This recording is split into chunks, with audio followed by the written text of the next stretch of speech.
time here at Iowa State, and I think so much of the credit of that really goes to our coaching staff. Obviously, Derek Hoosier, who continues to do a great job leading and running our recruiting department, and his team, and quite honestly, our players. I think when you look at this group that's coming in, you're talking about all the things that we have built our program on: elite competitors, guys that have won championship, guys that come from winning programs. Cultural fits to what we're about, who we are, and I think the proof of that was over even the course of the season. Obviously, they're wanting to stick with and believing in the core values of what this program's about, and coming in and transcending that program forward. And so, we're really proud of this group. I think we've hit a great deal in the Midwest again, and the foundation right here at home in our state. And you really kind of touched on every position group, which we were really looking at that and trying to go and attack that. So I think all the areas that we wanted to improve or hit, we did, and just really grateful and appreciative for this group of young men coming in. So will you, the needs you didn't meet, will you obviously go to the portal then? Or?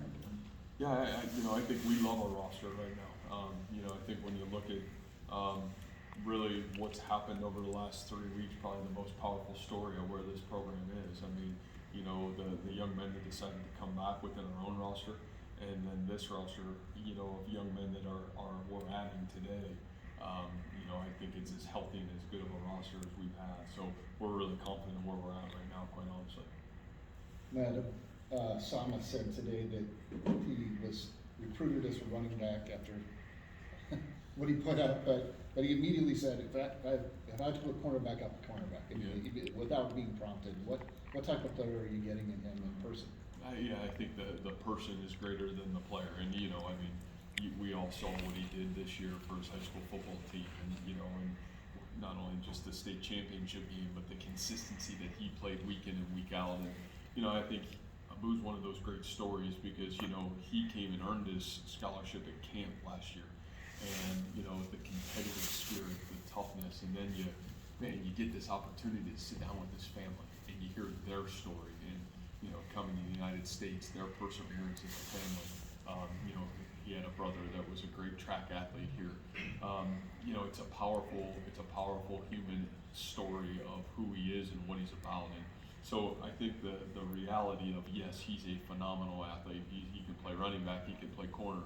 Those things are all great. But again, when you build a program like ours, it's the person, it's the who. And I don't know if you could ask for a greater family or a greater human and a greater leader to come on board with us than Abu. So we're excited about that. And just to broaden it to Central Iowa as a whole, we got JJ in there, Jamison, others. What can you say about just the hyper-local part of the class that's as talented as it is? Yeah, I think, Rob, for us, from day one, and we've had to, I feel like, earn the trust of this state and certainly the great high school coaches of this state, but man, we wanted to do a great job continuing to start our recruiting journey right here at home. And obviously for us, when you not only just talk about players, then you talk about, man, who is JJ Cole? What has he done? What's he about? Who is Jamison Patton? Who is this young man? What does he stand for? What is he about? Kai Black, Carson Rhodes.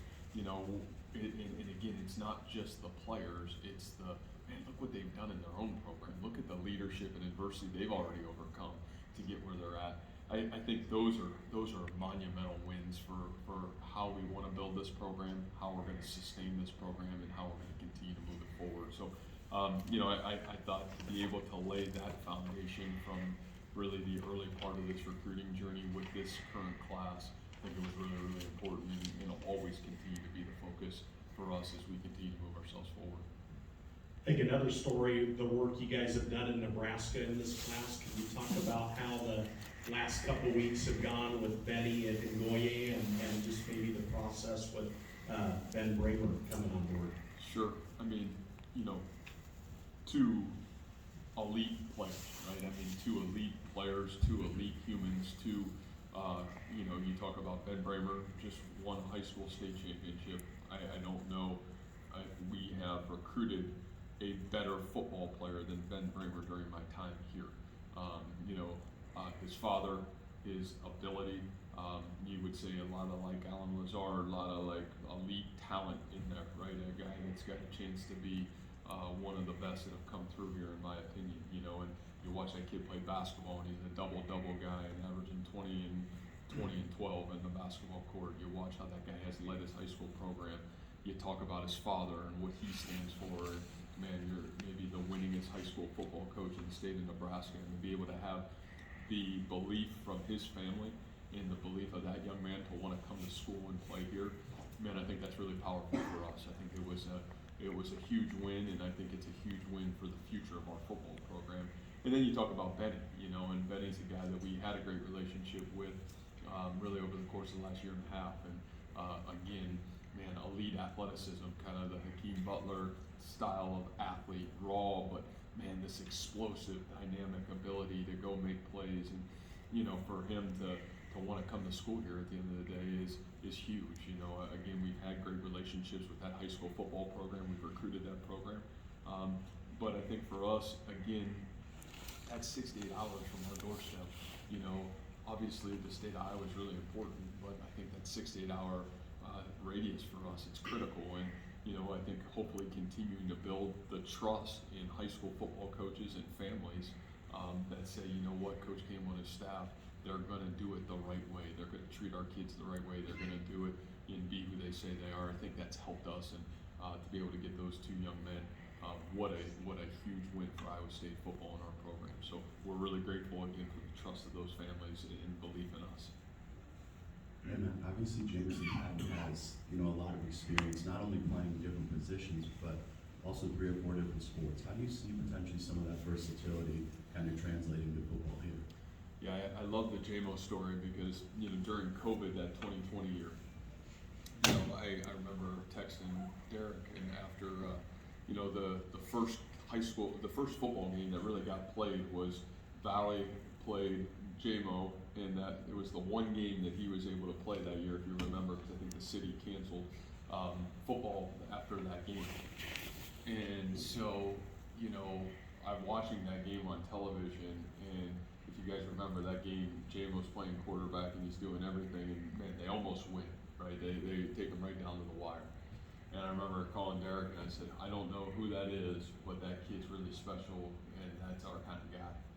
And, you know, fast forward a year later, he comes to camp, and, you know, really was impressive in camp. We asked him to come back the next day and do a little bit of defensive back drill as well. And, you know, we offered him right on the spot. And I think again, you talk about JMO, not only is he a great football player, but you're talking about a guy that, man, excels on the basketball court. Never ran track before and gets himself into the state track tournament last year after jumping only two times, and gets himself to Drake. You know, you talk about an elite baseball player. Competitive excellence, right? And you've heard me say this all the time in our program. We're better when we have elite competitive excellence. And again, JMO's got as good at competitive excellence as anybody I've seen. I mean, great leader, great human, unbelievable family. But I think the biggest thing about that guy is that guy's going to have a chance to come in here and compete right away because he knows how to compete at a really high level. I was in Ankeny this morning also, and talking with Patton and with Cole, we talked about your staff, okay? I mean, there's stuff going on in your Sure. staff, and we'll get to that in a few minutes probably. But so I asked both of them separately, probably. Yeah. I asked both of them separately about it, and both of them separately said that, besides yourself, that Nate was the glue that at least held those offensive guys recruits together. Can you speak about Nate a little bit? Yeah. And that decision to promote him? Yeah, you know, I think, man, I don't know for me if I can say enough great things, obviously, about Nate. And I think, again, it starts with core values, right? I think, you know, who he is, his ability to create great relationships and care about kids. And, you know, I think to me, you know, college football, even though we can get off the rails on it sometimes, and I get it, you know, it's still about servant leadership. It's still about, man, our job is to take an 18-year-old young man, and our job is to get that 18-year-old young man to become a 22-year-old man. And I think, to me, that is one of Nate's greatest qualities is, you know, he has this servant heart to care inspire and lead young people. And I think it showed up from day one, and I think it's only continued on. And so, when, we sat down and reflected, and, I think some of the things from an offensive standpoint, whether they were mutual or, parting of the ways, I think we looked at, okay, our realignment process, how do we align our program the right way, moving ourselves forward? We've had phenomenal coaches, we've had phenomenal people, and man, I think one of the things that was evident is the right guy after talking with some of our players and after, being able to sit there and evaluate it, man, what was the best thing for Iowa State football moving forward? I think Nate was clearly the right answer, and so we're really excited about that, and he's done a great job in the recruiting. Go ahead, and that's whatever you got. Yeah, that's interesting. So you went to your players, and I'm not saying the players made the decision for you, but you consulted your players in the replacing Tom. In the who it would be, not in getting rid of Tom, but who it would be.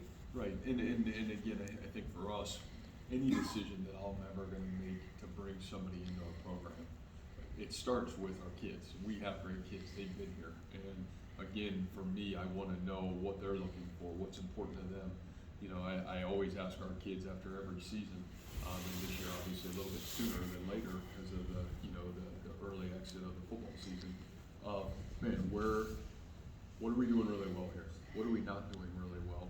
And if you're the head football coach, what would you do? What are some of the things that you would correct within our program, our culture? And it's every year. And so, I think the feedback and the guidance of our kids is always great because that's who we're serving, that's who we're leading. I think we got great feedback, and I think even for me, where we are in our program, where we're at, and obviously where we want to continue to go, it always gives me the guidance of some of those things. So, absolutely, Randy, in any situation that we're hiring, anybody that touches our kids, we're always going to get direction from our players.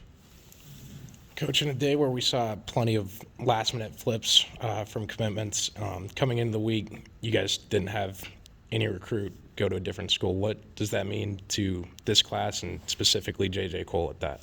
Yeah, I would hope that our whole deal in building this program is be who you say you are.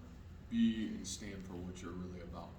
And, again, I think we've also always been about, building a program that loves, cares, serves, empowers the young people in our program. We've been about a program that, that's going to demand to stand for the right things. And, I think for us to get the loyalty and the trust of these families from, the start of this journey to the end of this journey, and to be able to get to the finish line here and to be able to start this journey with this team coming back in January and some of these guys in June, I think it's really powerful. I think it is the story.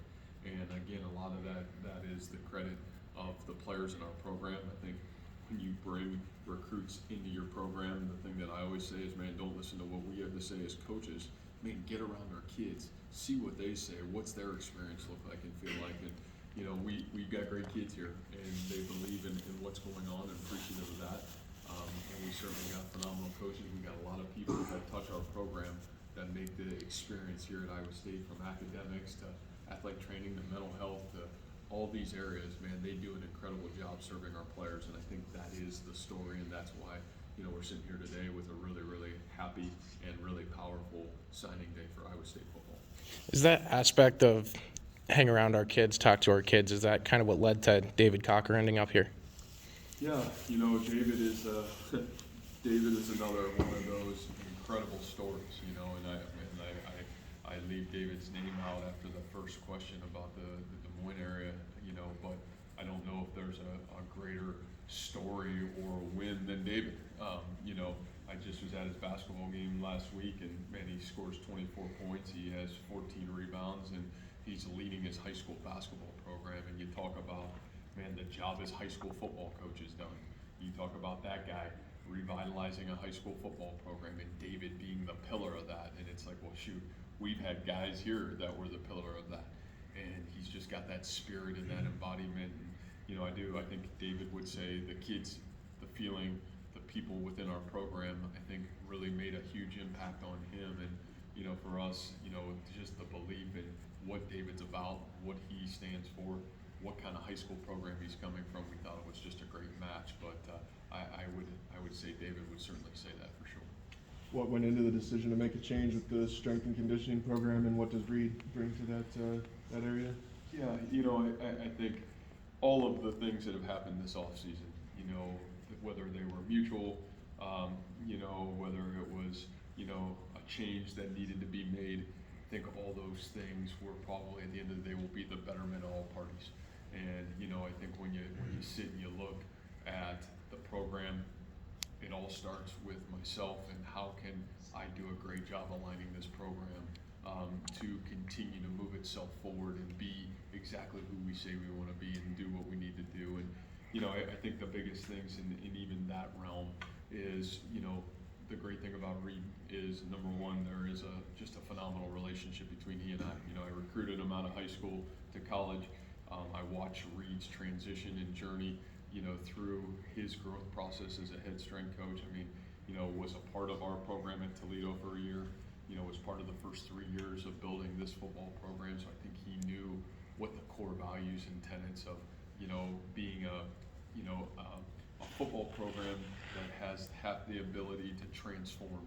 And that transformation process really goes in a multitude of areas. And I think that's big in terms of the strength and conditioning piece of it. And then for him to go to Oregon and, man, get that great experience there and starting a program, obviously, and being on the front end of some of those things out there and some great success and some championship seasons. And then to see him, go to Boise and take that program over in the year that they had and kind of what he's been able to do in a short time. It just seemed like the right fit at the right time for Iowa State football and for myself and our program. And, I think you can already tell he's had a really positive impact in just a short week here, and I think we'll have a huge impact in our program, not just on the field, but off the field in a multitude of different ways. Now that you've had some time to reflect on just the season, what do you think are some of those things that held you back from getting to where you guys wanted to be, and then what goes into the offseason of being able to correct some of those things? Well, I mean, the story's always going to be the same here, right? Like, you're either going to win the inches or you're going to lose the inches. And, the great thing that I still think where we're at, if we're talking about inches, and, unfortunately, to win those inches, everything in the program has to be aligned. I think one of the great things that I would say about where we're at right now in our program, and that maybe I don't know if we've been there the entirety of the time, is the locker room. And I know I said this during the season, and I think it was reflected in how our kids played really through the entirety of the season. The locker room, the who, is good as we've had it. And I think making sure we align the rest of this program to what's allowed us to be successful, to win those inches, that is really my responsibility. And again, it starts with me, and my ability to be a great head football coach, my ability to make sure we're holding the standards in all the areas for us to be successful. And then it's aligning this program to those standards and values that have allowed us to be really successful here. And so, I really think it's that. I'm really excited about, getting to that alignment process right now. And we've got some big challenges, and those more lie on me than anybody else, of making sure we get the right people and making sure we get ourselves aligned in the right direction. But, really hard, really tough, because at the end of the day, there's a lot of great people that have built this program that have been key cornerstones of our success. And, again, I think for us, you sit back, you reevaluate, and then you do everything in your power to put the right people in the right place to move forward. Along that line, is the quarterback job something that Kyle could move into? And I know he worked with receivers last year, no? Is that something he could move into, or do you look out? Yeah, I think all the things, Randy, for us it is all a puzzle that you're trying to do everything in your power to support Coach Johaus, right? I think when you have a coordinator, whether it's a offensive coordinator, defensive coordinator, strength and conditioning coordinator, I think all those things, your job as the head coach is to do a great job of putting the right pieces around those coordinators to be successful. And so, I think at the end of the day, we obviously love Kyle, and Kyle, I think, will be a huge asset of our program moving forward in some role. But at the end of the day, you know, what that role is and what those roles look like, I think you gotta take it one piece at a time and put